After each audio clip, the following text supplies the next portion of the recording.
Hello दोस्तों, तो हम पढ़ रहे थे इंडियन पॉलिटी में हम पढ़ रहे थे फंडामेंटल राइट, मूल अधिकार के बारे में हमने लगभग सारे आर्टिकल पढ़ लिए। केवल एक आर्टिकल 32 हमारा बचा हुआ है। ठीक है, हमने बात की थी कि हमारा मूल संविधान 7 प्रकार के मूल अधिकारों की बात करता है। सबसे पहले समानता का अधिकार आर्टिकल 14 से 18 तक। उसके बाद आता है स्वतंत्रता का अधिकार 19 से 22 तक। उसके बाद शोषण के विरुद्ध अधिकार आर्टिकल 23, 24। धार्मिक स्वतंत्रता का अधिकार आर्टिकल 25 से आर्टिकल 28। उसके बाद अल्पसंख्यकों के जो है कल्चरल और एजुकेशन राइट आता है 29, 30 में। उसके बाद प्रॉपर्टी का राइट आता है आर्टिकल 31 में, जिसे 44वें संविधान संशोधन के द्वारा हटाकर आर्टिकल 300A में ऐड कर दिया है। ठीक है, और जो लास्ट वाला हमारा मूल अधिकार बचता है वो है संवैधानिक उपचारों का अधिकार आर्टिकल 32। ठीक है, तो अभी प्रेजेंट टाइम पर जो है केवल 6 प्रकार के मूल अधिकार हमारे पास में है। राइट टू प्रॉपर्टी को हमने हटा दिया है। ठीक है, इसके बाद हमने देखा था कि मूल अधिकारों पर कौन कौन सा इफेक्ट 2 आर्टिकल लाते हैं, आर्टिकल 358 और आर्टिकल 359। ठीक है, आर्टिकल 358 क्या कहता है कि यदि नेशनल इमरजेंसी लगी हुई हो तो आर्टिकल 19 जो है अपने आप सस्पेंड हो जाता है। ठीक है, अपने आप खत्म हो जाता है।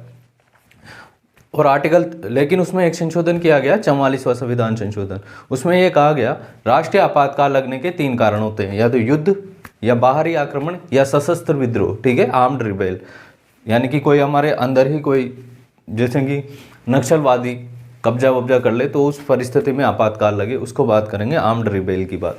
ठीक है, पहले उसको आर्म्ड रिबेल नहीं था, उसकी जगह आंतरिक अशांति था, जिसके आधार पर इंदिरा गांधी ने इमरजेंसी लगाई थी। तो 44वें संविधान संशोधन द्वारा ये कहा गया कि यदि आर्म्ड रिबेल यानी सशस्त्र विद्रोह के कारण आपातकाल लगता है तो ऐसी स्थिति में आर्टिकल 19 सस्पेंड नहीं होगा। फिर बात की थी आर्टिकल 359, उसमें यह कहा कि आर्टिकल 19 तो अपने आप सस्पेंड हो जाएगा, लेकिन अदर आर्टिकल को जो है प्रेसिडेंट साहब नोटिफिकेशन जारी करके सस्पेंड करवा सकते हैं। फिर 44वां संविधान संशोधन हुआ और उसमें यह कहा गया कि आर्टिकल 20 और आर्टिकल 21 किसी भी कंडीशन में सस्पेंड नहीं होगा। ठीक है, तो ये बात की थी हमने। अब पढ़ते हैं आर्टिकल 32। आर्टिकल 32 संवैधानिक उपचारों का अधिकार। संवैधानिक उपचारों का अधिकार, right to constitutional remedies. Constitutional remedies. ठीक है, हमने बात की थी कि जो मूल अधिकारों में प्रोवाइड किए गए हैं वो किए गए हैं राज्य की तानाशाही को नियंत्रित करने के लिए, ताकि राज्य जो है मनचाहे कानून बनाकर हमारी स्वतंत्रता को बाधित नहीं कर सके। उसके लिए हमें हमारे संविधान के द्वारा क्या प्रोवाइड किए गए हैं, मूल अधिकार प्रोवाइड किए गए। और इसका गारंटर कौन है, हमारा संविधान। और संविधान का इंटरप्रिटेशन करने का अधिकार किसको है, सुप्रीम कोर्ट को है। ठीक है, यानी कि इनडायरेक्ट रूप से हमारा जो फंडामेंटल राइट का जो गार्जियन है वो कौन है, सुप्रीम कोर्ट है। ठीक है, तो ये यही कहता है ये आर्टिकल कि यदि आपके फंडामेंटल राइट को नुकसान होता है तो आप कहाँ जा सकते हो, सीधे सुप्रीम कोर्ट। यानी कि उसको क्या प्रोवाइड है, उपचार प्रोवाइड है। कौन उपचार करेगा, सुप्रीम कोर्ट उपचार करेगा। ठीक है, कि जब भी आपके फंडामेंटल राइट को नुकसान होता है तो आप सीधे कहाँ जा सकते हो, सुप्रीम कोर्ट जा सकते हो। ठीक है, ये आर्टिकल यही बात करता है। और आप सीधे सुप्रीम कोर्ट जा सकते हो, ये भी क्या है, आपका एक मूल अधिकार है। यानी कि सुप्रीम कोर्ट मना नहीं कर सकता इस चीज को। ठीक है, क्योंकि सुप्रीम कोर्ट ही क्या है, आपका गारंटर है। संविधान है वैसे तो गारंटर, लेकिन उसकी व्याख्या करने का अधिकार सुप्रीम कोर्ट को है। तो हमारा गार्जियन कौन है फंडामेंटल राइट का, सुप्रीम कोर्ट है। और इसको भी क्या बना दिया है, मूल अधिकार। यानी कि आप सीधे जब भी आपके मूल अधिकारों का हनन होता है आप सीधे सुप्रीम कोर्ट जा सकते हो, सुप्रीम कोर्ट मना नहीं कर सकता आपको। ठीक है, तो यही है हमारा राइट टू कॉन्स्टिट्यूशनल रेमेडीज। इसको ही कहते हैं हम, अंबेडकर साहब ने इसी को क्या कहा है, संविधान की आत्मा।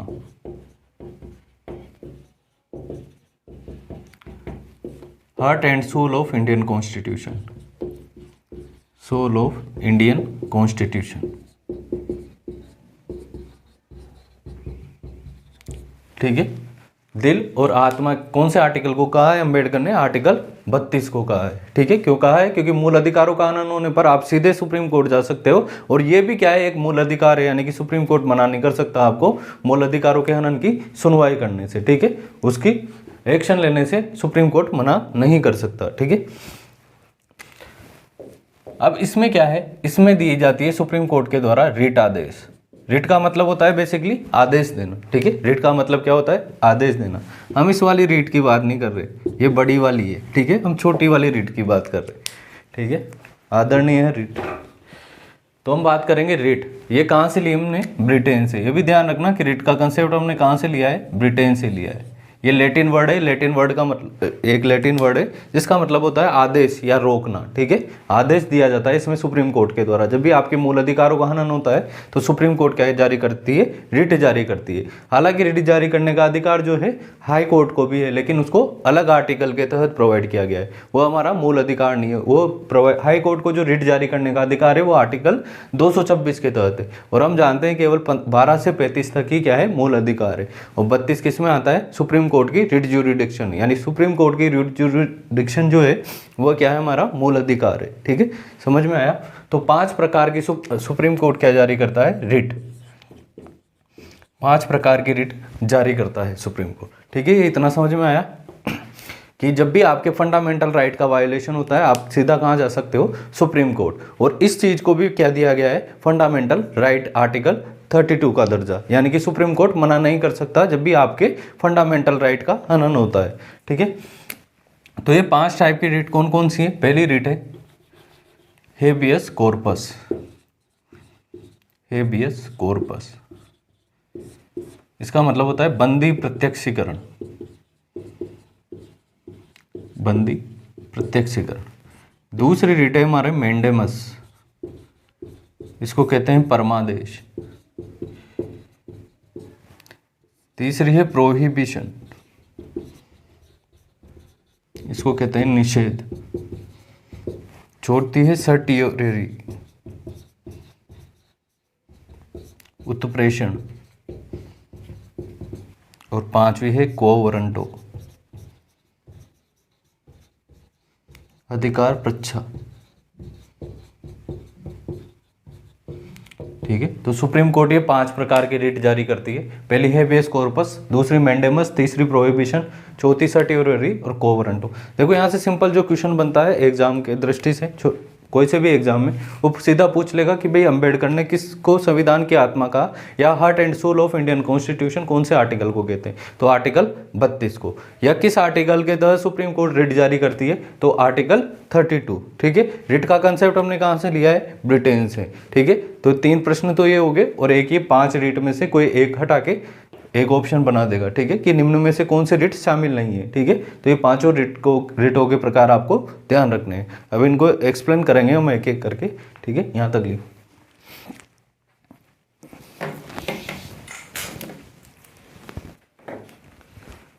ठीक है। तो आर्टिकल 32 को क्या कहा है अंबेडकर साहब ने?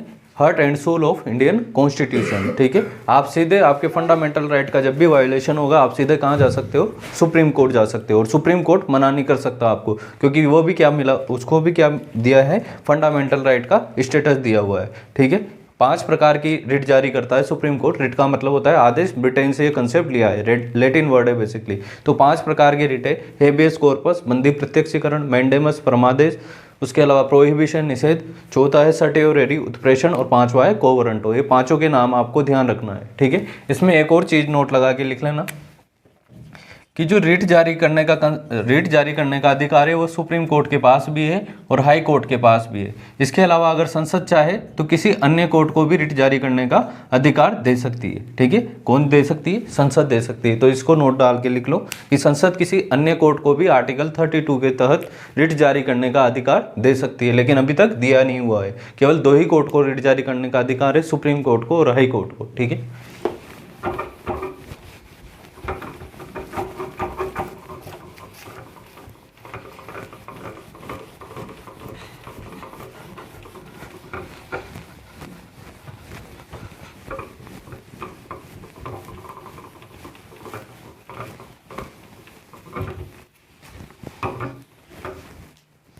पहली रिट पढ़ते हैं हेबियस कॉर्पस।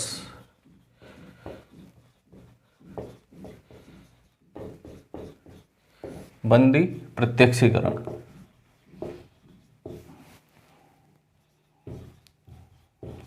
इसका हिंदी में नाम देखो आप, बंदी प्रत्यक्षीकरण, यानी कि बंदी को सामने लाओ, ठीक ठीक है, बंदी को सामने लाओ। ये कौन कहेगा? सुप्रीम कोर्ट कहेगा कि बंदी को सामने लाओ। अगर कोई को जबरदस्ती आपने बंदी बना लिया है, ठीक है, तो सुप्रीम कोर्ट क्या कहता है कि उस आदमी को क्या लाओ? सामने लाओ। फिर हम देखेंगे कि आपने उसको कानूनन बंदी बनाया है या नहीं बनाया है। अगर कानूनन बनाया है तो ठीक है, और कानून के बिना बनाया है, जबरदस्ती आपने बिना कारण से किसी को बंदी बनाया है, तो फिर उसको छोड़ दिया जाता है। ठीक है, ये है हेबियस कॉर्पस का मतलब।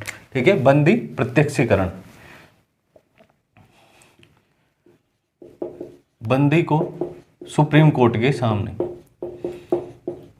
या कोर्ट के सामने, ठीक है, आप जरूरी नहीं है सुप्रीम कोर्ट, आप हाई कोर्ट भी जा सकते हो। ठीक है, सुप्रीम कोर्ट के सामने अगर कानूनन बंदी बनाया है तो ओके है, और कानून के बिना तो उसको फिर क्या कर दिया जाएगा? छोड़ दिया जाएगा। समझ में आया कि बंदी को क्या किया जाएगा? प्रत्यक्ष किया जाएगा। ठीक है, सुप्रीम कोर्ट के सामने लाया जाएगा, फिर वो देखेगा कि आपने उसको जो है कानूनन बंदी बनाया या नहीं। अगर कानूनन बनाया है तो ठीक है, और कानून के बिना बनाया है तो फिर उसको क्या कर दिया जाएगा? छोड़ दिया जाएगा। और ये कौन देखेगा कि भाई कानूनन बंदी बनाया या नहीं बनाया है? सुप्रीम कोर्ट देखेगा। ठीक है, तो ये है। इसमें क्या ध्यान रखने की बात है कि ये गवर्नमेंट के अगेंस्ट भी जारी की जाती है। वैसे जनरली फंडामेंटल राइट हमको किसके अगेंस्ट प्रोवाइड किए जाते हैं? गवर्नमेंट की तानाशाही को कंट्रोल करने के लिए। तो ये हमें गवर्नमेंट के अगेंस्ट भी प्रोवाइड किए जाते हैं, प्लस प्राइवेट के अगेंस्ट भी। ठीक है, कोई प्राइवेट इंस्टीट्यूशन है वो भी अगर जबरदस्ती कैद कर लेता है आपको, तो फिर उसके अगेंस्ट भी हेबियस कॉर्पस जारी की जा सकती है। ये दोनों ही चीज़ें ध्यान रखनी है कि ये गवर्नमेंट के अगेंस्ट भी जारी की जा सकती है और प्राइवेट के अगेंस्ट भी जारी की जा सकती है। ठीक है, बंदी प्रत्यक्षीकरण समझ में आया कि आप बंदी को प्रत्यक्ष करो सुप्रीम कोर्ट के सामने, वो देखेगा कि उसको कानूनन बंदी बनाया गया है या नहीं। अगर कानूनन बनाया है तो ठीक है, ओके, और अगर कानून के बिना उसको बंदी बनाया है तो फिर उसको छोड़ दिया जाएगा। जो ये हेबियस कॉर्पस की रिट है, ये दोनों के अगेंस्ट जारी की जा सकती है, गवर्नमेंट के अगेंस्ट भी और प्राइवेट के अगेंस्ट भी। ठीक है, तो इसको बॉक्स में बंद कर लेना। स्टेटमेंट बना सकता है कि क्या हेबियस कॉर्पस की रिट जो है केवल गवर्नमेंट के अगेंस्ट जारी की जाती है? तो नहीं, ये गवर्नमेंट और प्राइवेट दोनों के अगेंस्ट जारी की जा सकती है। ठीक है, अगली पढ़ते हैं, मैंडेमस। मैंडेमस इसका मतलब होता है परमादेश, या आदेश मान सकते हो इसको। ठीक है, परमादेश। यदि कोई सरकारी कर्मचारी अपनी ड्यूटी को सही से परफॉर्म नहीं करता है, ठीक है, इसका मतलब क्या है? पहले समझ लो इसको, फिर लिख लेना आराम से। मैंडेमस परमादेश। ठीक है, आदेश। परमादेश का मतलब क्या है? आदेश, कि हम आदेश देते हैं। ठीक है, अगर कोई सरकारी अधिकारी या कोई राजनीतिक जो है पद पर आसीन व्यक्ति अगर अपने ड्यूटीज़ को, यानी कि जो भी उसके कर्तव्य अगर उसको सही से परफॉर्म नहीं करता है और उससे मूल अधिकारों का हनन होता है, तो सुप्रीम कोर्ट ये रिट जारी कर सकती है। ठीक है, वो कह सकती है कि भाई आपको अपनी ड्यूटी परफॉर्म करनी चाहिए। ठीक है, तो इसको कहते हैं मैंडेमस। ठीक है, जैसे कोई सरकारी पद पर आसीन व्यक्ति अगर वो सही से अपने कार्य को पूरा नहीं करता है तो आप जा सकते हो, और आपके मूल अधिकारों का उससे हनन हो रहा है तो आप कहाँ जा सकते हो? Supreme court. सुप्रीम कोर्ट उससे कहेगी कि भाई आप अपने कर्तव्य को पूरा करो, या अपने एक्शन को जो है परफॉर्म करो। तो यही कहते हैं मैंडेमस। ठीक है, राजनीतिक व प्रशासनिक पदों पर आसीन व्यक्ति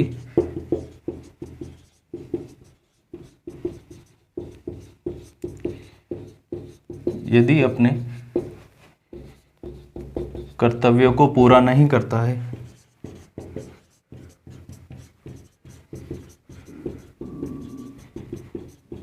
तो यह रिट जारी की जाती है।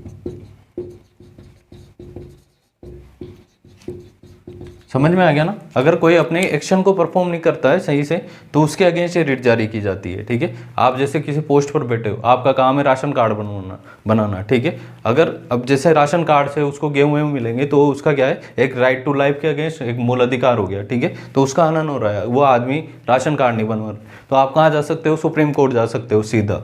ठीक है, तो सुप्रीम कोर्ट उससे कहेगी भाई आप अपने कर्तव्यों का निर्वहन कीजिए। ठीक है, तो ये है मैंडेमस रिट, परमादेश। अब ये किसके अगेंस्ट जारी नहीं की जा सकती है? नोट डाल के लिखना।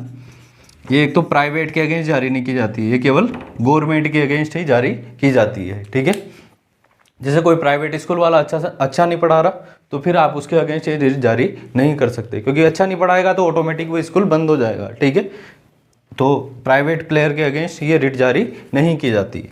सरकारी में भी ये प्रेसिडेंट के अगेंस्ट जारी नहीं की जाती।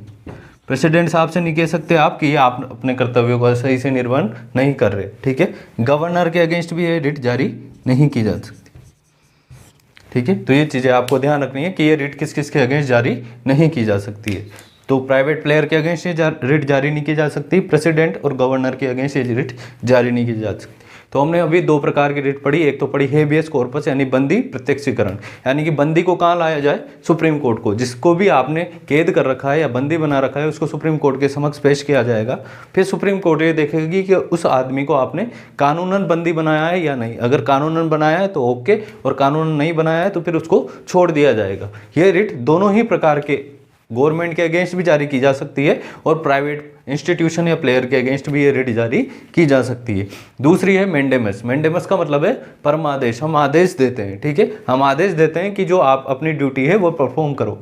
यदि कोई सरकारी पद पर आसीन व्यक्ति अपने कर्तव्यों का निर्वहन नहीं करता है और उससे किसी के मूल अधिकारों का हनन होता है तो वह कहाँ जा सकता है, सुप्रीम कोर्ट। ऐसी कंडीशन में सुप्रीम कोर्ट उस व्यक्ति से कहेगा कि आपको अपने कर्तव्यों का निर्वहन करना चाहिए। ठीक है, किसके अगेंस्ट ये रिट जारी नहीं की जाती है, प्रेसिडेंट, गवर्नर और प्राइवेट प्लेयर के अगेंस्ट ये रिट जारी नहीं की जा सकती है। ठीक है, तो ये दोनों समझ में आए आपको, रिट हेबियस कॉर्पस और दूसरी है मेंडेमस। ठीक है, इसको लिखो फिर आगे पढ़ते हैं। पहले समझ लो, घर पे लिख लीजिए आपने तो काम। ठीक है, तो ये दोनों रिट है हेबियस कॉर्पस और दूसरी है मेंडेमस।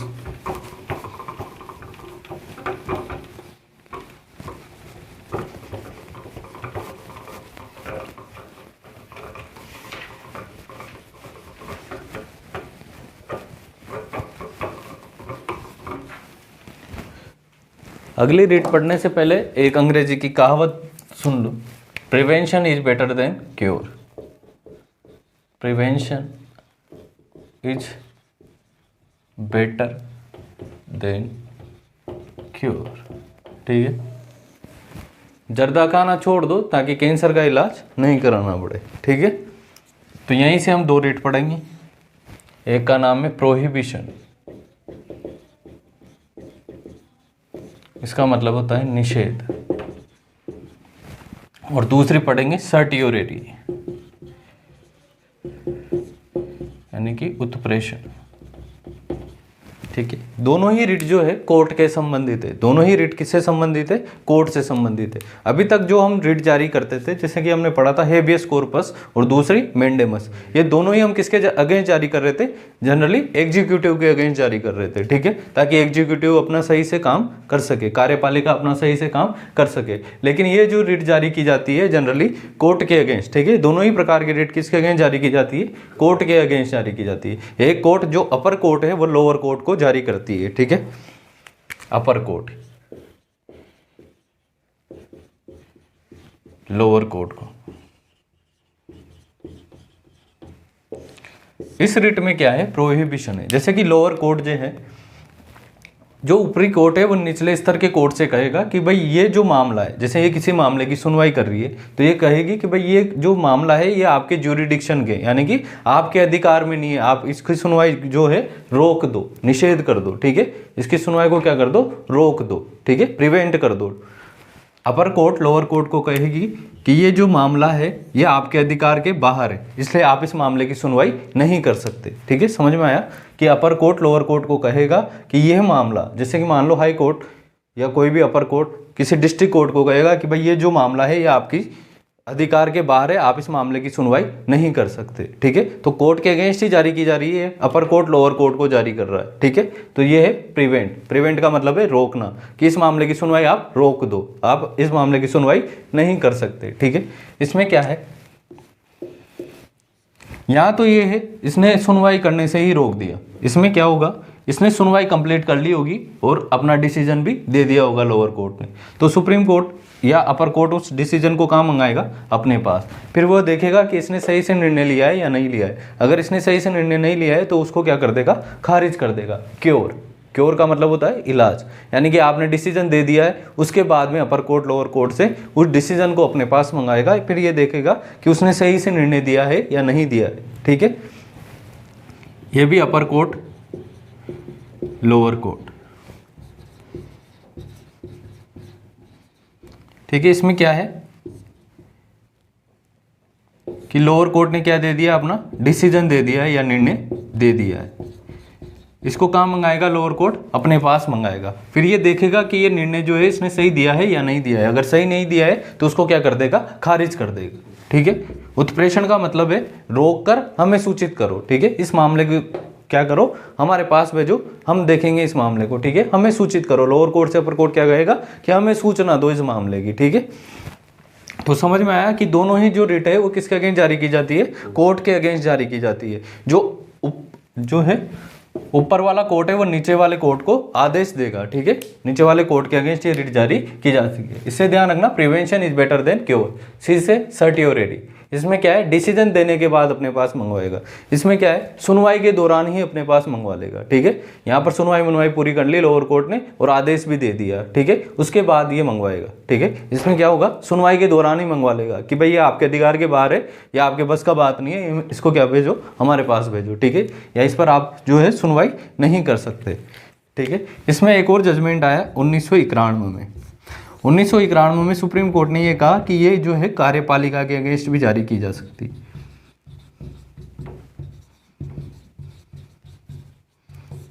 ठीक है, समझ में आया कि वैसे तो मेजोरिटी ये जो दोनों रिट है ये किसके अगेंस्ट जारी की जाती है, कोर्ट के अगेंस्ट। जो अपर कोर्ट है वो लोअर कोर्ट को जारी करेगा। ठीक है, जैसे अपर कोर्ट किसको जारी करेगा, लोअर कोर्ट को जारी करेगा। वैसे तो मैक्सिमम ये दोनों जो है कोर्ट के अगेंस्ट ही जारी की जाती है, अपर कोर्ट लोअर कोर्ट को जारी करेगा। ये तो प्योरली कोर्ट के अगेंस्ट है। ठीक है, ये तो किसके अगेंस्ट है, प्योरली कोर्ट के अगेंस्ट है। ये भी कोर्ट के अगेंस्ट ही है, लेकिन सुप्रीम कोर्ट ने 1991 में ये कहा कि हम सुप्रीम जो है एग्जीक्यूटिव को भी ये बोल सकते हैं कि भाई आपने अगर कोई एक्शन परफॉर्म कर दिया तो हम देखेंगे कि भाई वो सही है या नहीं है, उसको हमारे पास भेजो। ठीक है, तो ये एग्जीक्यूटिव के अगेंस्ट भी जारी की जा सकती है। तो ये स्टेटमेंट बना सकता है, बहुत सी बार इनमें अंतर पूछ लिया जाता है। ठीक है, किसमें, प्रोहिबिशन और सर्टियोरेटी में। ये प्योरली जुडिशियरी के अगेंस्ट जारी की जाती है, ये जुडिशियरी के अगेंस्ट प्लस एग्जीक्यूटिव के अगेंस्ट भी जारी की जा सकती है। ठीक है, तो दोनों समझ में आई, इसको लिखो।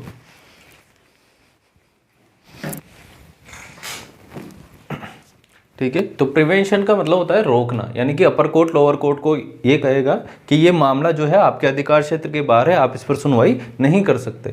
ये क्या है कि लोअर कोर्ट मामले की सुनवाई पूरी करके अपना निर्णय जब दे चुका होगा तो जो ऊपरी कोर्ट है वो इससे कहेगा कि ये मामला हमारे पास भेजिए, फिर हम देखेंगे कि ये इस जो आपने निर्णय दिया है ये सही है या नहीं है, क्योंकि बहुत सी बार लोअर कोर्ट जो है वह गलत निर्णय भी दे देता था। ठीक है, तो ये फिर 1991 में सुप्रीम कोर्ट ने ये कहा कि ये कार्यपालिका के विरुद्ध भी ये रिट जारी की जा सकती है। ये प्योरली जुडिशियरी के अगेंस्ट, ये भी मैक्सिमम जुडिशियरी के अगेंस्ट ही जारी की जाती है, लेकिन ये एग्जीक्यूटिव के अगेंस्ट यानी कार्यपालिका के अगेंस्ट भी जारी की जा सकती है। तो ये स्टेटमेंट जब बनाएगा तो ऐसी कंडीशन में आपको ध्यान रखना है कि कौन सी रिट किसके अगेंस्ट जारी की जाती है। जैसे एक स्टेटमेंट में बोले कि निम्न में से कौन सी रिट केवल जो है न्यायपालिका या जुडिशियरी के अगेंस्ट जारी की जाती है, वो चार ऑप्शन दे देगा, हेबियस कॉर्पस, मैंडेमस, सर्टियोरेरी और प्रोहिबिशन। तो उसका आंसर क्या हो जाएगा, प्रोहिबिशन, क्योंकि प्रोहिबिशन केवल कोर्ट के अगेंस्ट जारी की जाती है। अब लास्ट वाली रिट पढ़ेंगे हम, को वरंटो अधिकार परीक्षा। या इसको ही कहते हैं वाट अथॉरिटी।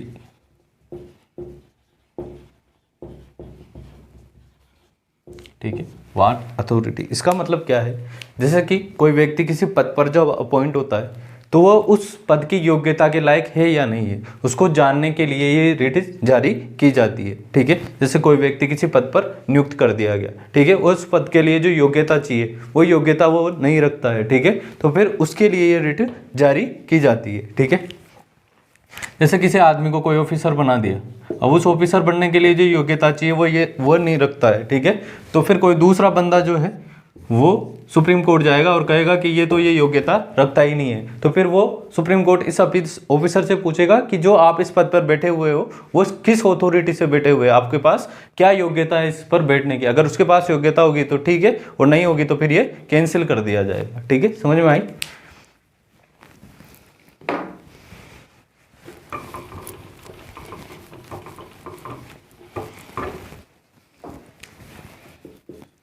किसी पद पर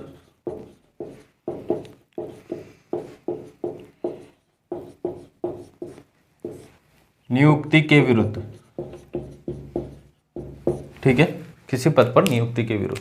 अब इसमें एक क्या बात है, जैसे कि एक बंदा ये है, एक बंदा ये है, ठीक है, इसको किसी पद पर अपॉइंट कर दिया है, ये इसकी योग्यता नहीं रखता है, ये योग्यता रखता है, ठीक है, तो केवल ये ही नहीं जा सकता, कोई दूसरा बंदा भी सुप्रीम कोर्ट के पास जा सकता है, ठीक है, और कह सकता है कि ये बंदा जो है क्वालिफिकेशन नहीं रखता इस पद को धारण करने की, तो फिर सुप्रीम कोर्ट उस मामले को देखेगी। तो जनरली क्या होता है कि फंडामेंटल राइट जिसका वायलेट होता है, जैसे कि मेरा फंडामेंटल राइट, मेरा मूल अधिकार का हनन हो रहा है, तो केवल मैं ही सुप्रीम कोर्ट जाऊंगा, ठीक है, मैं ही सुप्रीम कोर्ट जाऊंगा तो ही मामला सुना जाएगा। लेकिन इस कंडीशन में क्या है कि कोई दूसरा व्यक्ति भी अगर जाएगा तो उसका भी पक्ष सुना जाएगा। ठीक है, समझ में आया। और तुम्हें तो क्या है, पार्टी इन्वॉल्व होनी चाहिए, यानी कि जिसका मूल अधिकार का हनन हो रहा है उसके पार्टी का इन्वॉल्वमेंट जरूरी है। ठीक है, तो ये है हमारी को वारंटो या अधिकार परीक्षा। लेकिन ये बात ध्यान रखना, जैसे मान लो कोई संस्था जो अपॉइंट कर रही है, जैसे इस बंदे को किसी ने अपॉइंट किया जिस संस्था ने, तो उस संस्था के विरुद्ध ये जारी नहीं की जाएगी, ये केवल उस बंदे के विरुद्ध ही जारी की जाएगी। ठीक है, संस्थान के विरुद्ध ये जारी नहीं की जाएगी। ठीक है, समझ में आया कि संस्थान के विरुद्ध तो ये जारी नहीं की जाएगी, केवल जो उस पद पर धारण व्यक्ति है, जिसने उस पद को धारित किया हुआ है, उसी के अगेंस्ट जारी की जाएगी। और इसमें जो है कोई भी व्यक्ति उसके अगेंस्ट जा सकता है। ठीक है, तो ये है हमारी को वारंटो। ठीक है, इसको लिख लो कि किसी पद पर नियुक्ति पर आसीन व्यक्ति की कि किस अथॉरिटी से आप इस पद पर बैठे हुए हो। ठीक है, अगर उस पद की योग्यता वो रखता है तो ठीक है, नहीं तो उसको उस पद से हटा दिया जाता है। ठीक है, ये लिए तो ठीक है, किस अथॉरिटी से आप किसी पद पर आसीन हो तो उसके अगेंस्ट ये रिट जारी की जा सकती है, वो उस पद की योग्यता रखता है या नहीं रखता है, ये जानने के लिए। ठीक है, तो ये 5 प्रकार की रिट होगी जो सुप्रीम कोर्ट जारी कर सकता। ठीक है, अब एक और मामला है, क्योंकि हमारे यहाँ ज़्यादातर व्यक्ति कैसे हैं, गरीब हैं, निरक्षर हैं। ठीक है, उनको इतनी जानकारी नहीं है कि भाई उनके फंडामेंटल राइट या मूल अधिकार का हनन हो रहा है या नहीं हो रहा है। ठीक है, तो ऐसी कंडीशन में जनरली मूल अधिकारों का हनन होता है, तो जो जिसका अधिकार का हनन हो रहा है वही सुप्रीम कोर्ट जा सकता है। ठीक है, जैसे मेरे अधिकार का हनन हो रहा है तो मैं ही सुप्रीम कोर्ट जा सकता हूँ, लेकिन मेरे पास रिसोर्सेज नहीं है, मैं गरीब आदमी हूँ, निरक्षर आदमी हूँ, मुझे कुछ समझ नहीं है। ठीक है, और मेरे मूल अधिकार का हनन हो रहा है, तो ऐसी कंडीशन में एक नई अवधारणा निकल कर आई जिसको कहते हैं हम जनहित याचिका। जनहित याचिका, PIL, public interest litigation, public interest litigation. अब जैसे किसी गरीब आदमी के, जैसे ये गरीब आदमी, इसके मूल अधिकार का हनन हो रहा है। ठीक है, अब इसको तो समझे नहीं कुछ भाई इसके मूल अधिकार का हनन हो रहा है। ठीक है, मूल अधिकार आपको किसके अगेंस्ट जारी दिए गए हैं, गवर्नमेंट के अगेंस्ट। ठीक है, तो जैसे कोई एनजीओ मान लो, ठीक है, कोई एनजीओ मान लो या कोई सामाजिक संस्था मान लो, ठीक है, वो इसके मतलब इसके हिसाब से या इसके पक्ष में जो है याचिका दायर कर सकता है आर्टिकल 32 के हिसाब से। ठीक है, आर्टिकल 32 के हिसाब से जो है जनहित याचिका कंसेप्ट भी किसमें ऐड है, आर्टिकल 32 में।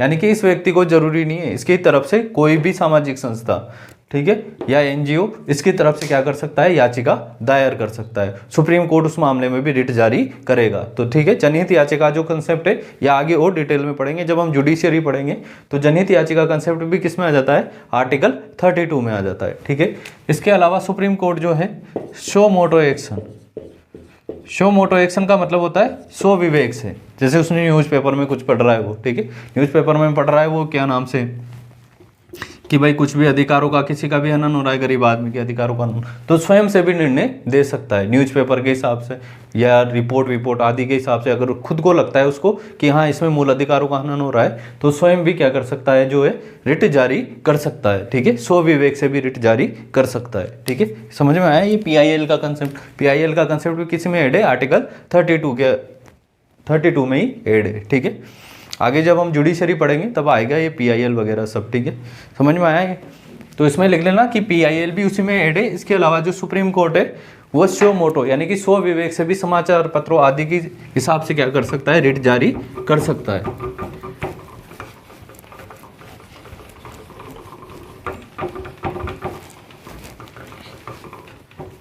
अब जैसे सुप्रीम कोर्ट को रिट जारी करने का अधिकार है, वैसे हाई कोर्ट के पास भी रिट जारी करने का अधिकार है। ठीक है, वैसे जब हाई कोर्ट पढ़ेंगे तब आएगा, लेकिन यहीं पर लिख लो कि हाई कोर्ट को जो है रिट जारी करने की शक्ति है वो कौन से आर्टिकल के तहत मिली हुई है, आर्टिकल 226 के तहत। सुप्रीम कोर्ट को तो मिली हुई है आर्टिकल 32 के हिसाब से, और जो हाई कोर्ट को रिट जारी करने की शक्ति है वो आर्टिकल 226 के अंतर्गत मिली हुई है। ठीक है, तो ये लिख लो कि हाई कोर्ट को रिट जारी करने की शक्ति आर्टिकल 226 के तहत मिली हुई है। ठीक है, अब सुप्रीम कोर्ट और हाई कोर्ट की रिट जारी करने की शक्ति में अंतर देखते हैं।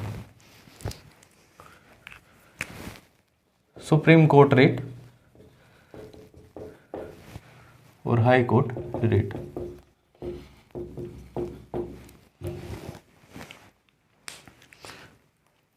ठीक है, सुप्रीम कोर्ट को जो रिट जारी करने की शक्ति है वो कौन से आर्टिकल के तहत मिली हुई है, आर्टिकल 32 के तहत। इसको मिली हुई है आर्टिकल 226 के तहत। ठीक है, जो सुप्रीम कोर्ट को रिट जारी करने की शक्ति आर्टिकल 32 के तहत और हाई कोर्ट को रिट जारी करने की शक्ति जो मिली हुई है 226 के तहत। ये क्या है, आर्टिकल 32 क्या है, मूल अधिकार। ठीक है, यानी कि जो सुप्रीम कोर्ट की रिट ज्यूरिडिक्शन है वो किस में आती है, मूल अधिकार में आती है, जबकि ये किस में आती है, संवैधानिक अधिकार या विधिक अधिकार में आती है। संवैधानिक अधिकार या विधिक अधिकार में आती है, क्योंकि मूल अधिकार केवल 12 से 35, इसके अलावा वो सभी अधिकार कैसे हैं, संवैधानिक अधिकार है। ठीक है, विधिक अधिकार है। ठीक है, अब सुप्रीम कोर्ट की रिट जारी करने की शक्ति क्या है, एक मूल अधिकार है। ठीक है, अगर आपके फंडामेंटल राइट का वायलेशन होता है तो आप सीधे क्या जा सकते हो, सुप्रीम कोर्ट। सुप्रीम कोर्ट मना नहीं कर सकता, क्योंकि ये भी क्या है, आपका एक मूल अधिकार है, और मूल अधिकार का गारंटर कौन है, सुप्रीम कोर्ट है। ठीक है, तो सुप्रीम कोर्ट रिट जारी करने से मना नहीं कर सकता, यानी कि ये कैसी है, बाध्यकारी है। ठीक है, कैसी प्रवृत्ति है इसकी, बाध्यकारी है, लेकिन हाई कोर्ट मना कर सकता है, क्योंकि ये क्या है, मूल अधिकार नहीं है। ये हाई कोर्ट के विवेक के ऊपर निर्भर करता है कि वो आपकी रिट एक्सेप्ट करेगा कि नहीं करेगा, यानी कि ये बाध्यकारी नहीं है। समझ में आया, बाध्यकारी ये है क्योंकि ये भी क्या है, एक मूल अधिकार है, और मूल अधिकार जारी करने के लिए बाध्य है सुप्रीम कोर्ट, लेकिन ये बाध्य नहीं है क्योंकि ये आपका संवैधानिक अधिकार है, ये मूल अधिकार नहीं है। ठीक है, अब हमने पढ़ा था आर्टिकल 358 और 359। 359 में हमने क्या कहा है कि जब राष्ट्रीय आपातकाल लगता है, जब नेशनल इमरजेंसी लगती है, तो प्रेसिडेंट साहब नोटिफिकेशन जारी करके फंडामेंटल राइट को सस्पेंड कर सकते हैं। ठीक है, फंडामेंटल राइट को क्या कर सकते हैं, सस्पेंड कर सकते हैं, 19 के अलावा। ठीक है, 19 तो किस में हो गया था, 358 में, 20, 21 के अलावा और फंडामेंटल राइट को सस्पेंड कर सकता है, यानी कि राष्ट्रीय आपातकाल में 32 भी सस्पेंड हो सकता है।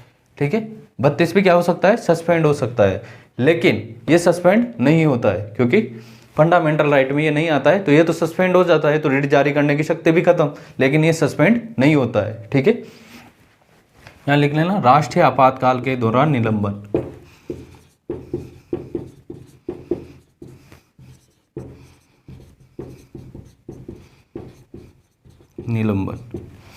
यहाँ पर निलंबन नहीं, क्योंकि राष्ट्रीय आपातकाल में केवल मूल अधिकारों का निलंबन होता है। ठीक है, ये मूल अधिकार नहीं है, इसलिए इसका निलंबन नहीं होगा, यानी कि राष्ट्रीय आपातकाल लग रहा होगा तब भी हाई कोर्ट रिट जारी कर सकती है। ठीक है,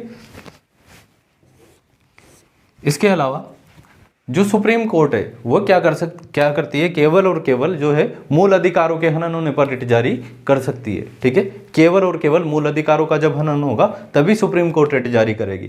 लेकिन ये आपका मूल अधिकार नहीं है, ये कैसा अधिकार है, एक संवैधानिक अधिकार है या विधिक अधिकार है, इसलिए ये अन्य मामलों में भी, मूल अधिकारों के अलावा भी अन्य मामलों में रिट जारी कर सकती है। ठीक है, तो यानी कि इसका क्षेत्राधिकार क्या है, ज्यादा है। ये तो केवल मूल अधिकार, ये अन्य मामलों में भी रिट जारी करती है। जैसे कि किसी का आंसर की में ऑब्जेक्शन आते हैं तो कहाँ जाता है, हाई कोर्ट में रिट दायर की जाती है। ठीक है, पेपर लीक के मामले में, किसी के कम ज़्यादा मार्क्स के मामले में सुप्रीम कोर्ट नहीं जाया जाता, कहाँ जाता है, हाई कोर्ट रिट जारी कर, क्योंकि हाई कोर्ट का जो क्षेत्राधिकार है वो क्या है, व्यापक है, ज़्यादा बड़ा है। सुप्रीम कोर्ट केवल मूल अधिकारों के हनन होने पर रिट जारी कर सकता है, जबकि ये अन्य मामलों में भी रिट जारी कर सकता है। रिट एक्सेप्ट भी कर सकता है और नहीं भी कर सकता है। ये हाई कोर्ट का क्या है, विवेक का अधिकार है कि वो रिट एक्सेप्ट करेगा या नहीं करेगा। लेकिन इस पर क्या है, बाध्यकारी है, ये कंपलसरी है कि इसको तो रिट एक्सेप्ट करनी ही पड़ेगी, रिट जारी करनी ही पड़ेगी। केवल मूल अधिकारों के हनन पर रिट जारी।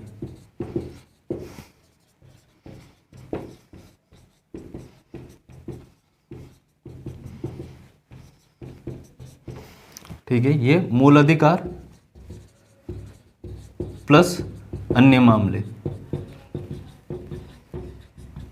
ठीक है, यानी कि हाई कोर्ट का जो रिट अधिकार है वो क्या है, सुप्रीम कोर्ट से ज्यादा व्यापक है। ठीक है,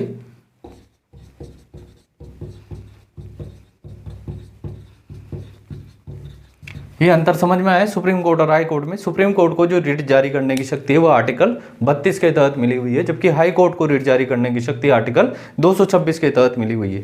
जो सुप्रीम कोर्ट की रिट जारी करने की शक्ति है वो मूल अधिकार के अंतर्गत आती है, जबकि ये एक संवैधानिक अधिकार या विधिक अधिकार के अंतर्गत आती है। ठीक है, सुप्रीम कोर्ट जो है रिट जारी करने के लिए बाध्य है, जबकि ये बाध्य नहीं है। ठीक है, इसका जो है नेशनल इमरजेंसी में सस्पेंशन हो सकता है, इसका सस्पेंशन नहीं होता है। ये केवल मूल अधिकारों के हनन होने पर रिट जारी कर सकती है, जबकि ये अन्य मामलों पर भी रिट जारी कर सकती है। इससे ये निष्कर्ष निकलता है कि हाई कोर्ट की जो रिट जारी करने की शक्ति है वो सुप्रीम कोर्ट से ज़्यादा व्यापक है। ठीक है, तो ये पढ़ा हमने सुप्रीम कोर्ट और हाई कोर्ट की रिट के बारे में। लिखो,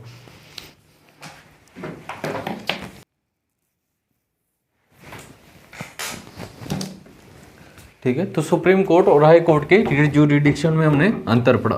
तो हाई कोर्ट का जो रिट ज्यूरिडिक्शन है वो सुप्रीम कोर्ट से ज़्यादा व्यापक है। ठीक है, उसका क्षेत्राधिकार ज़्यादा बड़ा है। एक बार वापस से रिकॉल कर लेते हैं आर्टिकल 32। आर्टिकल 32 संवैधानिक उपचारों का अधिकार। ठीक है, यानी कि अगर आपके मूल अधिकारों का हनन होता है तो आप सीधे कहाँ जा सकते हो, सुप्रीम कोर्ट जा सकते हो। ठीक है, इसको भी क्या मिला हुआ है, मूल अधिकार का दर्जा मिला हुआ है। यानी कि सुप्रीम कोर्ट जो है आपके मूल अधिकारों का क्या है, गार्जियन है। सुप्रीम कोर्ट मना नहीं कर सकता आपके मूल अधिकारों के हनन के मामले की सुनवाई करने से। ठीक है, तो अंबेडकर साहब ने इसको क्या कहा, संविधान की आत्मा का, heart and soul of Indian constitution. इसमें क्या करता है, सुप्रीम कोर्ट रिट जारी करता है। ठीक है, जो रिट का कंसेप्ट है, पूछ ले आपसे कि रिट का कंसेप्ट कहाँ से लिया हुआ है, तो ये हमने ब्रिटेन से लिया है, रिट जारी करने का कंसेप्ट। ठीक है, इसमें 5 प्रकार की रिट हमने पढ़ी। पहली पढ़ी हेबियस कॉर्पस, यानी बंदी प्रत्यक्षीकरण, कि बंदी को लाया जाए सामने। फिर हम देखेंगे कि उसको कानूनन बंदी बनाया है या नहीं बनाया है। अगर कानूनन बनाया है तो ठीक है, और कानूनन नहीं बनाया है तो उसको क्या कर दिया जाएगा, छोड़ दिया जाएगा। ये दोनों के अगेंस्ट ही जारी की जा सकती है, गवर्नमेंट के अगेंस्ट भी और प्राइवेट के अगेंस्ट भी जारी की जाती है। दूसरी है मेंडेमस, यानी कि परमादेश। अगर कोई राजनीतिक या प्रशासनिक पद पर आसीन व्यक्ति अपने कर्तव्यों का निर्वहन सही से नहीं कर रहा है, अपनी ड्यूटी सही से परफॉर्म नहीं कर रहा है और उससे आपके मूल अधिकारों का हनन होता है, तो आप सीधे कहाँ जा सकते हो, supreme court. Supreme court writ जारी करेगा कि भाई आप तू जो है अपना काम सही से कर। ठीक है, ये किस किस के अगेंस्ट जारी नहीं की जाएगी, ये केवल गवर्नमेंट के अगेंस्ट जारी की जाएगी, प्राइवेट प्लेयर के अगेंस्ट जारी नहीं की जाएगी। इसके अलावा प्रेसिडेंट और गवर्नर के अगेंस्ट भी ये रिट जारी नहीं की जाएगी। फिर तीसरी और चौथी, prevention is better than cure. 2 writ पढ़ी हमने जो कि कोर्ट के विरुद्ध ही जारी की जाती है। अपर कोर्ट लोअर कोर्ट को जारी करता है, प्रोहिबिशन और सर्टियोरिटी। ठीक है, प्रोहिबिशन में अपर कोर्ट लोअर कोर्ट से ये कहेगा कि भाई जो इस मामले की जो तू सुनवाई कर रहा है ये तेरे बस की बाहर है। ठीक है, ये तेरे अधिकार में नहीं है, इसलिए तू सुनवाई नहीं कर, रोक दे, प्रिवेंट कर दे, यानी कि रोक दे। दूसरा है सर्टियोरिटी, इसमें ये कहेगा इसमें जो लोअर कोर्ट है वो मामले की सुनवाई करके अपना जजमेंट या निर्णय दे चुका होगा। तो सुप्रीम कोर्ट ये कहेगा कि भाई इस मामले को जो तू है यहीं पर रोक दे और इस मामले को हम तक पहुंचा, हम देखेंगे इसको कि तेरा निर्णय जो है सही है या नहीं है, यानी कि हम क्या करेंगे, क्योर करेंगे, इलाज करेंगे। ठीक है, 1991 में सुप्रीम कोर्ट ने ये कहा कि ये जो रिट है, सर्टियोरिटी जो रिट है, ये किसके, एग्जीक्यूटिव यानी कार्यपालिका के अगेंस्ट भी जारी की जा सकती। तो केवल एक ही रिट ऐसी है जो न्यायपालिका के अगेंस्ट जारी की जाती है, जुडिशियरी के अगेंस्ट जारी की जाती है, वो कौन सी है, प्रोहिबिशन है। ठीक है, और जनरलाइज करें तो प्रोहिबिशन और सर्टियोरिटी दोनों ही किसके अगेंस्ट जारी की जाती है, जुडिशियरी के अगेंस्ट जारी की जाती है। पांचवी रिट है quo warranto यानी कि अधिकार प्रच्छा, यानी कि कोई व्यक्ति किस पद पर आसीन है, उस पद की योग्यता के अनुसार उसने वो पद धारण किया है या नहीं किया है। अगर उस व्यक्ति ने उस पद की, जिस पद पर वो बैठा है, उसकी योग्यता के अनुसार उसने वो पद धारण नहीं किया है, तो सुप्रीम कोर्ट जाकर उसको उससे हटाया जा सकता है। लेकिन जिसने उसको अपॉइंट किया है उसके अगेंस्ट ये रिट जारी नहीं की जा सकती, केवल जो उस पद पर बैठा है उसके अगेंस्ट ये रिट जारी की जा सकती है। ठीक है, फिर हमने पढ़ा था पब्लिक इंटरेस्ट लिटिगेशन, यानी कि जनहित याचिका का। जैसे बहुत से व्यक्ति गरीब रहते हैं, उनको इतना ध्यान में नहीं रहता, पढ़े लिखे लोग नहीं रहते कि भाई मेरे मूल अधिकार का हनन हो रहा है या नहीं हो रहा है तो मैं क्या कर सकता हूँ। तो उनकी तरफ से कोई एनजीओ या सामाजिक संस्थान जो है वह कहाँ जा सकता है, सुप्रीम कोर्ट जा सकता है कि भाई फला व्यक्ति के मूल अधिकारों का हनन हो रहा है, जैसे कोई ग्रुप ऑफ पीपल के मूल अधिकारों का हनन हो रहा है, तो फिर वह कहाँ जा सकता है, सुप्रीम कोर्ट। जैसे कोरोना काल में जो है माइग्रेशन हुआ था बहुत सी ज़्यादा, जैसे कि बाहर के मजदूर जो बाहर काम कर रहे थे वो कहाँ लौट रहे थे, अपने घरों पर पैदल ही लौट रहे थे, उनके साथ छोटे छोटे बच्चे थे। तो उस समय जो है बहुत से एनजीओ कहाँ गए थे, सुप्रीम कोर्ट, कि भाई इनके मूल अधिकारों का हनन हो रहा है तो गवर्नमेंट को एक्शन लेना चाहिए। बाद में उनके लिए बस अरेंज की थी, ऐसे के काम हुआ था। ठीक है, तो फिर अब जैसे सुप्रीम कोर्ट को रिट जारी करने का अधिकार है, वैसे हाई कोर्ट को भी क्या है, रिट जारी करने का अधिकार है आर्टिकल 226 के तहत, और सुप्रीम कोर्ट को आर्टिकल 32 के तहत। सुप्रीम कोर्ट के जो रिट जारी करने की शक्ति है वो मूल अधिकार है, जबकि हाई कोर्ट की जो है एक संवैधानिक या विधिक अधिकार है। ठीक है, सुप्रीम कोर्ट रिट जारी करने के लिए बाध्य है, जबकि हाई कोर्ट बाध्य नहीं है। इसका राष्ट्र जब आपातकाल लगता है तो सुप्रीम कोर्ट के रिट जारी करने की शक्ति खत्म हो जाती है, जबकि इसके रिट जारी करने की शक्ति खत्म नहीं होती है। ठीक है, जो सुप्रीम कोर्ट है वह केवल मूल अधिकारों का हनन होने पर रिट जारी कर सकती है, लेकिन हाई कोर्ट जो है मूल अधिकार और अन्य मामलों में भी रिट जारी कर सकती है, यानी कि हाई कोर्ट की रिट जारी करने की शक्ति सुप्रीम कोर्ट से ज्यादा है। ठीक है, तो ये है आर्टिकल 32 संवैधानिक उपचारों का अधिकार, heart and soul of Indian constitution. ठीक है, जो बेसिक स्ट्रक्चर है, इसके बाद जो लास्ट कंसेप्ट है मूल अधिकार से जो रिलेटेड, वो हम कल पढ़ेंगे। ठीक है, आपको आज की क्लास कैसे लगी कमेंट करके बताइएगा। धन्यवाद।